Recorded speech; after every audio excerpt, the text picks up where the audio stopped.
Até como jornalista e cidadão, eu até tenho tentado, assim, amenizar um pouco, mas tem coisas que você vê, que você viu a vida inteira. Não dá para você ver coisas e sabe assim, não, ele é feio, menino malvado. Cara, sabe assim, velho, alguém que vier falar hoje, que acredita, por exemplo, que o Lula é honesto, não faça isso, né? Cara, o Petrolão foi uma coisa absurda, bilhões de dólares desviados, sabe? O esquema do triplex, mas é só um triplex, ele ia se corromper por isso? Sim. Quem já viu, cara, um cara que foi presidente da República e ver um triplex com a própria esposa e ser recebido pelo dono da construtora, não foi um corretor, foi o dono da construtora. Isso, alguém achar que isso não era uma propina, mas não tem nada no nome dele, claro que não, é propina, amigão. Se tivesse o nome dele, não era propina. O meu apartamento está em meu nome porque eu paguei por ele. Ninguém me deu debaixo dos panos. Alguém vinha com esse discurso, não, Lula é honesto, não é honesto. Alguém me dizer, Bolsonaro é honesto, não é honesto, é outro ladrão. Como é que um sujeito, como é que a família de alguém compra 51 imóveis, Igor, pagando em dinheiro vivo? Quem, pelo amor de Deus, paga um imóvel em dinheiro vivo? Imagina um caminhão chegando com um monte de dinheiro. Eu fiz um cálculo. Bem curioso. Mas na época, o teu cálculo, ele levou em consideração a nota de 200? Não, escuta, não.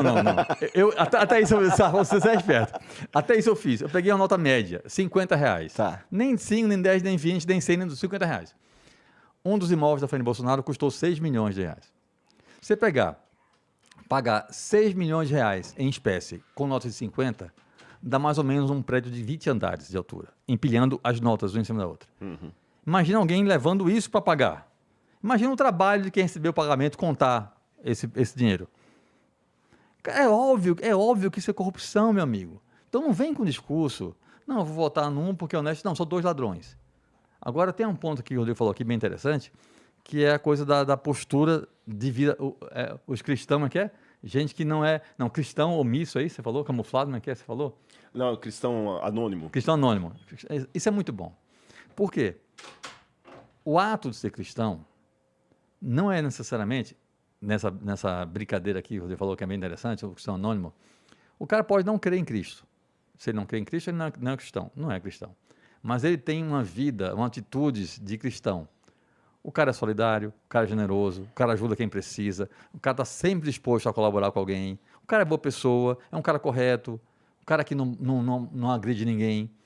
Então, esse cara, a vida do cara, as atitudes... Eu tenho amigos que não são cristãos e que têm uma vida muito mais cristã do que amigos que vivem na igreja. Uhum. Tem muito isso. E você que é pastor, líder, você sabe que tem muito isso. Voltando para a política, como é que alguém pode olhar para um sujeito e falar que esse sujeito é um homem de Deus? Um cara que xinga, que mente, que agride, que não respeita ninguém. Assim, cara, que Deus é esse? Entendeu? Não está batendo o negócio, entendeu? Então, cara, o Rodrigo também falou aqui, Jesus falou, dá a César o que é de César, a Deus o que é de Deus. Vamos separar as coisas, né? Quando a história, a gente está falando isso no carro, eu e o Rodrigo, a história mostra muito claramente que todas as vezes, sem exceção, que misturaram igreja e Estado, deu merda. Não mistura. Eu sou favorável à separação igreja e Estado. Não mistura isso, cara, não mistura isso, não vai dar certo nunca. Tem amigos nossos, evangélicos, que defendem que hoje, que se faça no Brasil, uma ditadura cristã. Que o Brasil tenha leis baseadas na Bíblia. Parece Cara, um erro mesmo. Não parece, isso é uma estupidez sem tamanho. Como é que alguém... Mas eu não posso querer que meu país, Uhum. que as pessoas com quem eu convivo, que não comungam da minha fé, sejam obrigadas por lei a seguir a minha fé. Isso é até antibíblico, cara. Uhum. A Bíblia fala que quem convence é o Espírito, não é por força, não é por criação de leis, entendeu? Como se a pessoa quisesse impedir o outro de, entre aspas, pecar, né? Uhum. Segundo a Bíblia, criando lei. Isso não tem base bíblica nenhuma. E eu não posso, de forma alguma, apoiar isso, porque, Igor, se amanhã a gente tiver um presidente muçulmano ou budista ou qualquer religião que seja, eu não vou aceitar seguir leis religiosas. Eu vou seguir leis, tipo, legais, leis que têm a ver com o país, a vida da sociedade, mas religião, velho, cada um segue a que quiser, ou não segue nenhuma se quiser, entendeu? Esse é o mundo que eu acho que é o que tem que Eu ser. concordo com ele, mas vou botar uma pimentinha aqui. A parte que eu concordo é a parte da separação igreja e Estado, tá certo? Porque o país tem que ser laico, até para que a religião tenha sua liberdade. E quando eu falo laico, é laico nos dois sentidos. Tanto no laico do teísmo, como no laico também do ateísmo.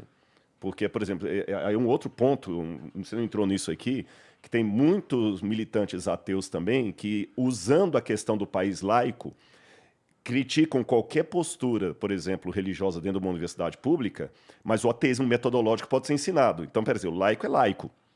Não é para falar de Deus nem para afirmar, nem para negar. Mas o sujeito, dando uma de inteligentinho, né, ele quer detonar com a religião dentro de sala de aula, mas ele quer dizer que isso é laico. Não, laico é não falar de jeito nenhum. Isso que é laico. Laicismo é isso. Exatamente. Então não vou falar nem para defender Deus, nem para atacar Deus. Agora, por outro lado, aqui que vem a pimentinha que eu queria usar, é que eu concordo com a questão de seguir o que o Cristo falou, mas pelo comprometimento com o evangelho, eu não posso parar nesse ponto. Aí que entra, que muita gente vai entender por que às vezes o crente é um pouco chato. E eu entendo. Eu vou explicar por quê. Se o que o evangelho falou, Igor, é verdade, é uma coisa tão importante que eu seria o seu pior inimigo se eu não contasse aquilo. Você entendeu? Lembra aquela menininha que salvou não sei quantas pessoas na praia lá quando teve aquele tsunami? Eu esqueci agora o nome. Não, tô por fora. Foi quando teve aquele tsunami que até virou caso lá na... Ai, gente. Oi? Eu vou lembrar o nome aqui. Eu sei que virou filme? Virou filme, inclusive. Tá. Mas foi nesse que virou filme, tem um caso de uma menina que ela salvou não sei quantas pessoas porque ela tinha prestado atenção na aula na escola, menina da escola primária. E a professora tinha ensinado sobre os tsunamis de geografia. E quando o tsunami vem, a água recua. E quando a menininha estava brincando com o pai lá, que a água recuou, ela lembrou da aula da professora e começou a gritar para todo mundo sair da praia. Eu sabia. Não é isso? Oi? Na Tailândia. E aí muita gente ouviu a menininha e saiu. E outros que não ouviram se lascaram. Aquela menininha parecia uma louca, porque a praia recuou. Puxa, que oportunidade legal ver estrelas e tudo mais. Olha, pode ir até lá. E a menina começa a gritar para sair, mas é porque ela tinha uma informação que se ela não desse, ia custar a vida de todo mundo. Então vamos ser coerentes. Se eu sou um arqueólogo, um teólogo, trabalho com a Bíblia e acredito na Bíblia, e a Bíblia me fala o processo da salvação, a volta de Cristo, o juízo final, e eu não conto isso para você, eu sou a menininha na praia sabendo da desgraça que vai acontecer e caindo fora com minha família e deixando você se lascar. Sim. Agora, só que nesse exercício de falar para você que o tsunami vai vir, sem nenhuma evidência disso, tão tátil, a não ser o afastamento ali, eu vou passar por louco. Eu vou passar por um débil mental, por um chato. Então, a questão de fazer o bem que o Cléster falou é verdade, mas ela tem um certo limite. Uma vez tinha um rapaz que falou para Jesus assim, o que eu farei para herdar a vida eterna? Jesus falou assim, o que está nos mandamentos, né? Não está lá? Não matar, não roubar, tal. Aí o jovem virou para Jesus e falou o seguinte, mas isso eu tenho feito desde a minha juventude. Ele falou, ótimo, mas uma coisa basta a você. Vai lá, né? Vai, vende tudo que você tem, dá metade aos pobres, depois vem e me segue. Olha, nem vender e dar para os pobres era o ponto final. O ponto final agora vem e me segue. Então, se eu não chamar as pessoas para seguir a Jesus, eu não estou completando o meu trabalho.